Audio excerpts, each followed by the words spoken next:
윤석열 대통령의 총선 패배 관련 입장 표명을 두고 야권을 중심으로 혹평이 잇따르고 있습니다.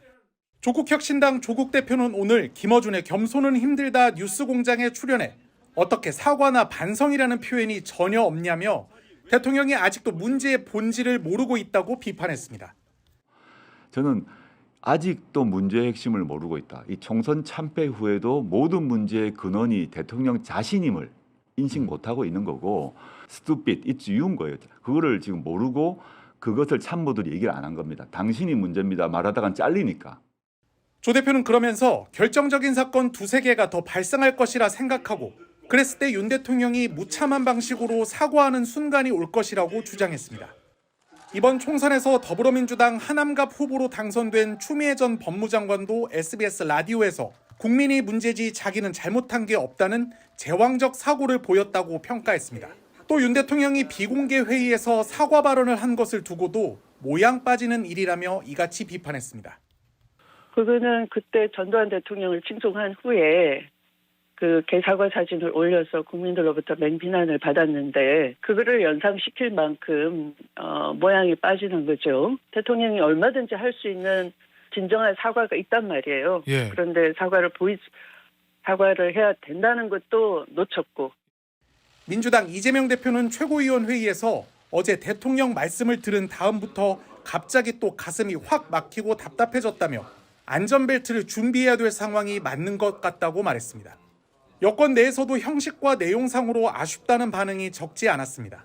국민의힘 안철수 의원은 패배에 대해 반성하고 국민이 진정 원하는 방향으로 고쳐나가는 게 진정한 정부 여당의 자세가 아니겠느냐며 야당에 대해서도 협조를 구하는 발언이 나왔으면 하는 바람이라고 말했습니다. 같은 당 김용태 당선인도 기자회견 형식으로 했거나 야당과의 협치 및 대화 부분이 들어갔다면 더 좋았을 것이라고 지적했습니다. 총선 참패와 관련한 윤석열 대통령의 비공개 사과를 두고 이준석 개혁신당 대표가 대통령실 홍보석을 당장 잘라야 한다며 목소리를 높였습니다. 어제 KBS 라디오에 출연한 이 대표는 국무회의 때 나온 대통령의 공개 발언에 대한 여론 반응이 안 좋으니 덧댐을 한 것 아니냐며 홍보석 경질을 주장했습니다. 만약 대통령이 국민께 죄송하다는 메시지를 전달하려 했다면 공개 발언에 포함되어 있었어야 하고 추가 브리핑을 통해 대통령의 비공개 사과 발언을 전한 건 안 좋은 생각이었다는 겁니다. 모두 발언 때 그런 내용이 뭐 대통령 즉흥적인 발언이 아니라 사전에 참모진과 논의된 발언이었다면은 이미 그 안에 포함됐어야 되는 발언이고 사실 이동훈 수석 저도 뭐 방송할 때 같이 한 적도 있고 방송하실 때 많이 보기도 했지만은 지금 대통령이 저렇게 아나무인되게 만든 장본인 중에 하나입니다. 부끄러움을 알고 지금은 목숨을 걸고 상소를 올리든지 아니면은 직을 내려놔야죠 빨리. 이 대표는 윤석열 대통령이 모든 국민과 정치인으로부터 신용을 잃어버린 신용불량자가 됐다며 앞으로 현찰 거래를 해야 한다. 즉 바뀐 모습을 국민에게 보여줘야 한다고 주장했습니다. 그러면서 윤 대통령이 지금이라도 박정훈 대령, 최수근 상병 사망 사건에 대해 신속하게 바로잡으려 노력 등을 하지 않으면 머지않아 심각한 사태에 놓일 수 있다고 경고했습니다. 이건 경고입니다. 이거는 저는 윤석열 대통령에게 저희 당이 의석이 많아서 경고하는 것도 아니고요. 논리적으로 경고하는 겁니다. 그래서 이제 제 예측입니다만은 아마 다음 주쯤 되면은 지지율이 20%대로 진입할 수도 있습니다. 확고한 20%대로. 그러면 통치불능 사태가 될 겁니다. 네네. 이번 한 주를 가볍게 여기고 보내면 안 되는 거거든요. 이 대표는 윤 대통령이 바뀌는 신호를 보낸다면 자신은 얼마든지 대통령에게 조언을 할 수 있다며 국민들도 대통령의 변화를 기다리고 있다고 덧붙였습니다. 이번 총선은 정권 심판론이 좌우한 선거였다는데 다른 의견이 없습니다. 좀 더 직접적으로는 윤석열 대통령에 대한 평가였습니다. 총선 참패에 대한 대통령의 첫 입장 표명은 그래서 주목을 더욱 받았습니다.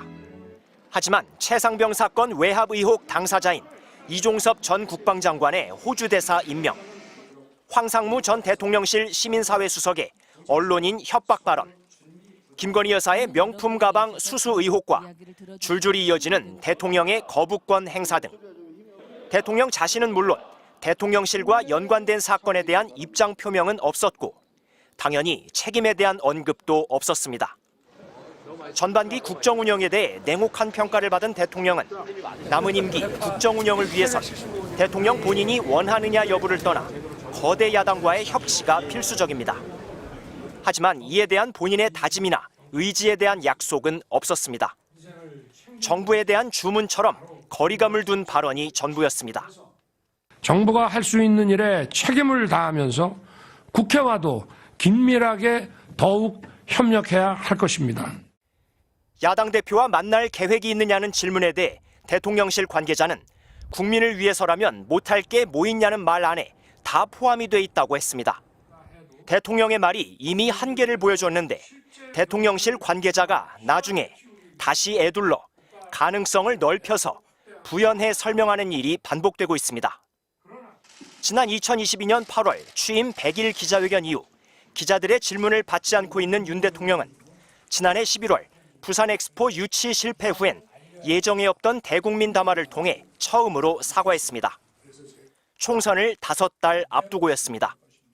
대통령으로서 우리 부산 시민을 비롯한 우리 국민 여러분께 실망시켜드린 것에 대해서 정말 죄송하다는 말씀을 드립니다.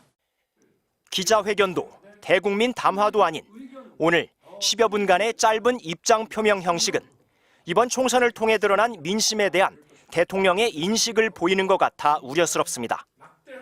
변화의 의지는 있는가에 대한 의심 역시 키우고 있습니다. MBC 뉴스 이용주입니다.